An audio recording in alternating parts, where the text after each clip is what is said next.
आज हम लोग पढ़ेंगे प्रकाश संश्लेषण के लिए CO2 आवश्यक है, इसे प्रमाणित करने वाले प्रयोग के बारे में। तो कोई भी प्रयोग करने से पहले हम आवश्यक सामग्री लिखते हैं। आवश्यक सामग्री हमने लिया, गमले में लगा हुआ भोजन विहीन पौधा, 2 सफेद पारदर्शी पॉलीथीन, NaOH तथा NaHCO3 की कुछ मात्रा, एक बीकर तथा आयोडीन घोल और थोड़ा सा धागा। प्रयोग करने से पहले हम 2 बातों के बारे में जानना चाहते हैं।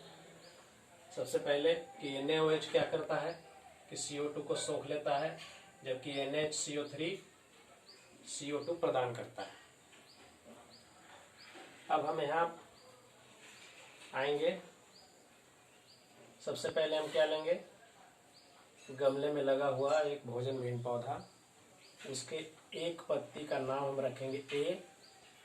इस A को हम सफेद पारदर्शी पॉलीथीन से ढककर इसमें NaOH की कुछ मात्रा डाल देते हैं और इसे अच्छी तरह से बांध देते हैं।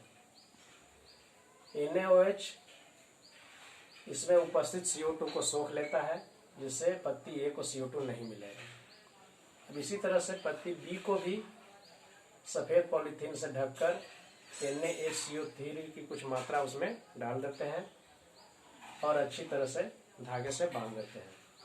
इस तरह से पत्ती B को CO2 मिलेगा। अब इस प्रयोग को हम सूर्य के प्रकाश में रखते हैं। 6-7 घंटे बाद वापस अपने कमरे में लाते हैं। सफेद पारदर्शी पॉलीथीन को हटाते हैं, पत्ती A और B को तोड़कर आयोडीन घोल में डालकर जांच करते हैं। तो हम पाते हैं कि पत्ती B का रंग गाढ़ा नीला हो गया, अतः इससे प्रमाणित होता है कि इसमें भोजन बना है, अर्थात प्रकाश संश्लेषण की क्रिया हुई है। जबकि पत्ती A के रंग में कोई परिवर्तन नहीं हुआ। इसका मतलब क्या हुआ कि इसमें भोजन नहीं बना है, अर्थात प्रकाश संश्लेषण की क्रिया नहीं हुई है। अगर पत्ती B की तरह A को भी CO2 मिलता तो इसमें भी भोजन बनता और इसका रंग भी गाढ़ा नीला हो जाता। अतः इस प्रयोग से प्रमाणित होता है कि प्रकाश संश्लेषण क्रिया के लिए CO2 आवश्यक है। अगर एग्जाम में इस तरह से पूछा जाता है इस प्रयोग के बारे में कि हम कैसे प्रमाणित करेंगे कि CO2 प्रकाश संश्लेषण क्रिया के लिए आवश्यक है, तो सबसे पहले हम आवश्यक सामग्रियों का वर्णन करते हैं 1 by 1 करके। उसके बाद फिर हम एक अच्छा सा फिगर बना लेते हैं और उसके नीचे फिगर का नाम लिख लेते हैं और फिर प्रयोग विधि का हम वर्णन करते हैं।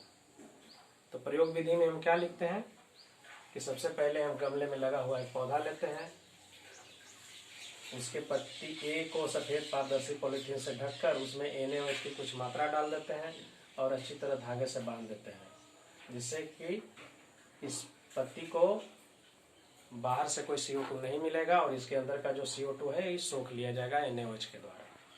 इसी तरह सफेद पारदर्शी पॉलीथीन से पत्ती B को भी ढककर उसमें NaHCO3 की कुछ मात्रा डाल देते हैं और उसको अच्छी तरह से धागे से बांध देते हैं, इससे पत्ती B को CO2 मिलेगा। अब इस गमले के पौधे को सूर्य के प्रकाश में हम रख देते हैं। 6-7 घंटे बाद वापस अपने कमरे में लाते हैं, पारदर्शी पॉलीथीन हटाते हैं और पत्ती A और B को आयोडीन घोल में डालकर जांच करते हैं। तो पाते हैं कि पत्ती B के रंग में परिवर्तन हुआ, अर्थात इसका रंग गाढ़ा नीला हो गया।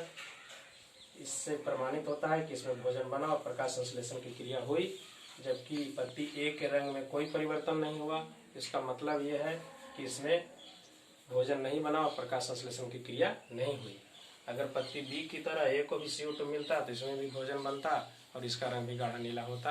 अतः इस प्रयोग से प्रमाणित होता है कि प्रकाश संश्लेषण क्रिया के लिए CO2 आवश्यक है।